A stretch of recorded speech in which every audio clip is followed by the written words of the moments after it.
everyone, I'm Mrs. Hnatko, and tonight, who do I have with me tonight? Clara. Clara, who's with you? Bo Peep. Bo Peep. All right, and what are we going to read tonight? Dr. DeSoto. Dr. DeSoto. This was my favorite book when I was little, and this is my copy from when I was in first grade. Let's get started. Dr. DeSoto by William Steig. Dr. DeSoto the dentist did very good work, so he had no end of patients. Those close to his own size, moles, chipmunks, etc., sat in the regular dentist chair. Larger animals sat on the floor, while Dr. DeSoto stood on a ladder. For extra large animals, he had a special room. There, Dr. DeSoto was hoisted up to the patient's mouth by his assistant, who also happened to be his wife. Dr. DeSoto was especially popular with the big animals. He was able to work inside their mouths, wearing rubbers to keep his feet dry, and his fingers were so delicate and his drills so dainty they could hardly feel any pain. Being a mouse, he refused to treat animals dangerous to mice, and it said so on his sign. When the doorbell rang, he and his wife would look out the window. They wouldn't admit even the most timid-looking cat. One day, when they looked out, they saw a well-dressed fox with a flannel bandage around his jaw. "I cannot treat you, sir," Dr. DeSoto shouted. "Sir, haven't you read my sign?" "Please," the fox wailed, "have mercy, I'm suffering." And he wept so bitterly it was painful to see. "Just a moment," said Dr. DeSoto. "That poor fox," he whispered to his wife. "What shall we do?" "Let's risk it," said Mrs. DeSoto. She pressed the buzzer and let the fox in. He was up at the stairs in a flash. "Bless your little hearts," he cried, falling to his knees. "I beg you, do something. My tooth is killing me." "Sit on the floor, sir," said Dr. DeSoto, "and remove the bandage, please." Dr. DeSoto climbed up the ladder and bravely entered the fox's mouth. "Whoa!"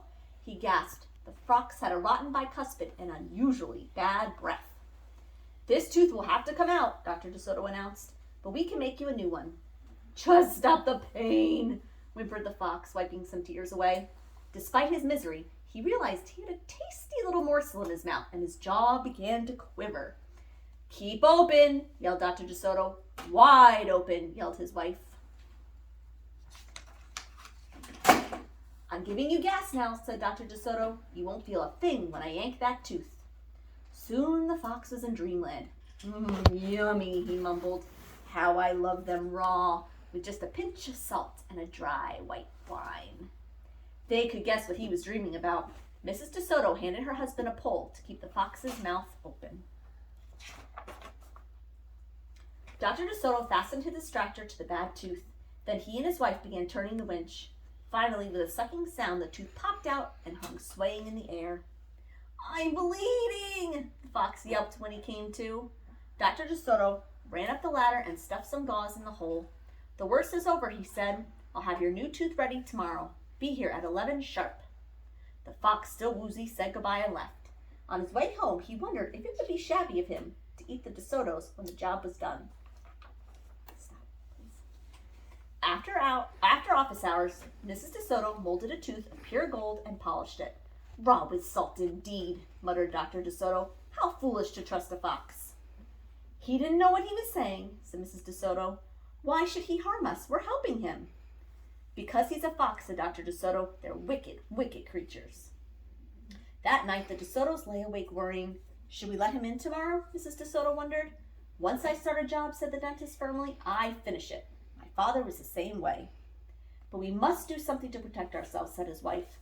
They talked and talked until they formed a plan. "I think it'll work," said Dr. DeSoto. A minute later, he was snoring. The next morning, promptly at 11, a very cheerful fox turned up. He was feeling not a particle of pain. When Dr. DeSoto got into his mouth, he snapped it shut for a moment, then opened wide and laughed. "Just a joke," he chortled. "Be serious," said the dentist sharply. "We have work to do." His wife was lugging the heavy tooth up the ladder. "Oh, I love it," exclaimed the fox. "It's just beautiful."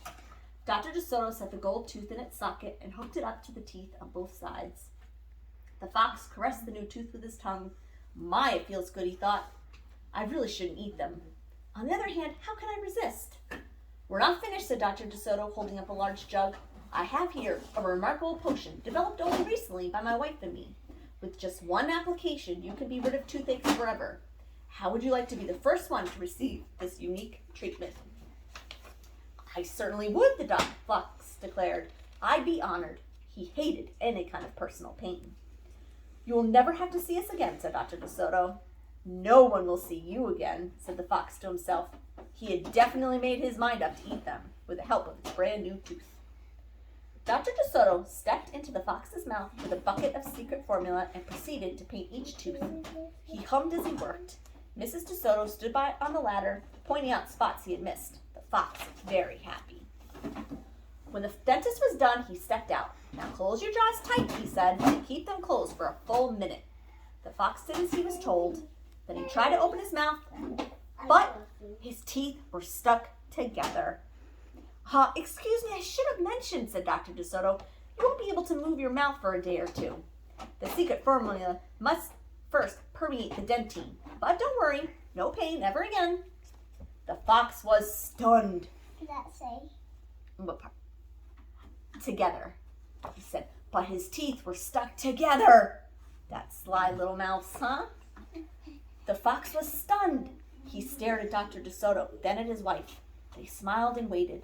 All he could do was say, Frank, you burry mush, through his clenched teeth and get up and leave. He tried to do so with dignity. Then he stumbled down the stairs in a daze. Dr. DeSoto and his assistant had outfoxed the fox. They kissed each other and took the rest of the day off. The end. Okay, bye. Thanks everyone for listening. Have a good night. And bye.